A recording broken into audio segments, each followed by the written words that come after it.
A obesidade infantil é uma doença muito prevalente na população, né? E ela tem aumentado muito ao longo dos anos. A gente estima que até em 2035, mais de 50% da população brasileira de crianças vai ser uma população obesa. Então isso preocupa, né? Porque a obesidade ela vem carregada de inúmeros fatores de risco ao longo da vida. A gente vai construindo a nossa saúde conforme a gente for crescendo e desenvolvendo. Então, se a gente já nasce ou desenvolve a obesidade ainda na infância, a gente se torna adultos com risco de infarto, derrame, algumas neoplasias, né? Muitas vezes vem um diabetes associado. Então, a gente precisa tomar cuidado. E qual o ponto, doutora, que os pais devem procurar um profissional, procurar um médico? Porque em muitas situações as pessoas acham, não, isso é normal, ela está forte, está saudável, mas não é a verdade. Exatamente. Na verdade, assim, a criança, ela precisa do acompanhamento desde a infância, né? Ou com o médico pediatra, ou com o médico da família, porque muitas vezes a gente olha para a criança, você não diz que ela é uma criança obesa. Então, precisa do acompanhamento porque precisa ser colocado nas curvas de crescimento e desenvolvimento, porque uma vez que for identificada essa obesidade, a gente consegue tratar, a gente consegue acompanhar essa criança, mudar o estilo de vida, né? Orientar ainda na infância. Então, é mais uma coisa que a gente precisa ter a consciência de ser preventivo, de acompanhar desde pequeno e não esperar desenvolver para daí a gente tomar alguma atitude. Hoje em dia a gente vê que a infância é uma infância mais parada, vamos dizer assim.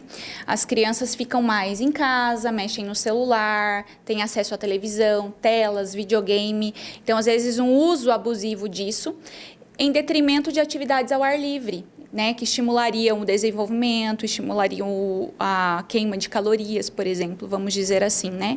Então, isso tem contribuído de forma negativa, né? Então, por isso que a gente vê que tem maiores casos de obesidade, por exemplo.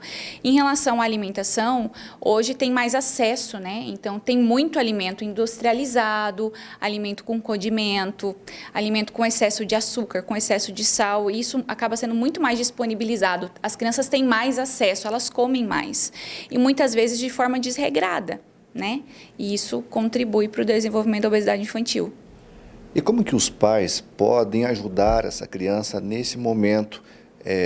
As crianças veem os pais como um ídolo, como uma referência, tanto essa questão da alimentação, como também essa questão do exercício físico. Sim. A alimentação, ela precisa ser desenvolvida principalmente e primeiramente dentro de casa, né? O pai precisa ser exemplo para o filho, a mãe precisa ser exemplo para o filho. Como que eu vou cobrar do meu filho se alimentar de forma correta, se alimentar bem, se em casa o pai e a mãe não se alimentam bem? Então, todo mundo em casa precisa se alimentar. Em relação ao acesso a alimentos doces, biscoitos, refrigerante, a criança tem acesso porque, de alguma maneira, esse alimento chega em casa. Então, o responsável por essas aquisições precisa fazer isso de forma balanceada. Lembrando que, assim, a criança não é proibida de comer esse tipo de alimento, né? Não tem uma restrição, não tem alimento proibido, mas não dá para ser tudo a todo tempo, né? Então, por exemplo, refrigerante. De vez em quando a criança vai tomar refrigerante?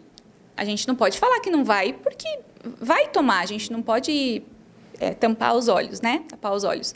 Mas isso precisa ser de forma balanceada. Então, assim, que tal tomar final de semana, em vez de tomar todos os dias, sabe? Então, isso precisa ser acordado. E precisa também do acompanhamento multiprofissional, né? Quando a criança desenvolve obesidade, ela precisa passar num nutricionista para a gente entender como é que eu posso adequar essa alimentação em casa. Porque, assim, às vezes a criança até não come mal, mas ela come alimentos excessivamente calóricos, né? Numa carga muito alta em determinada refeição. Então, às vezes, a gente readequando isso, balanceando isso, a criança já volta a desenvolver normal. E hoje também a gente vê que as escolas, elas também estão cooperando nesse sentido, mudando ali a alimentação, as suas refeições, também no lanche. Isso é muito importante, ter todo esse apoio nesse momento. Sim. Como eu falei, a gente começa isso dentro de casa, mas fora, nos ambientes que a criança frequenta, isso também precisa ser introduzido, né? Até para a criança se sentir parte, né? Não dá para ficar proibindo. Então, eu acho que se todo meio que a criança tiver ali inserida, ele for um meio adaptado, um meio adequado, um meio que estimule esse desenvolvimento, é mais fácil para a criança aderir.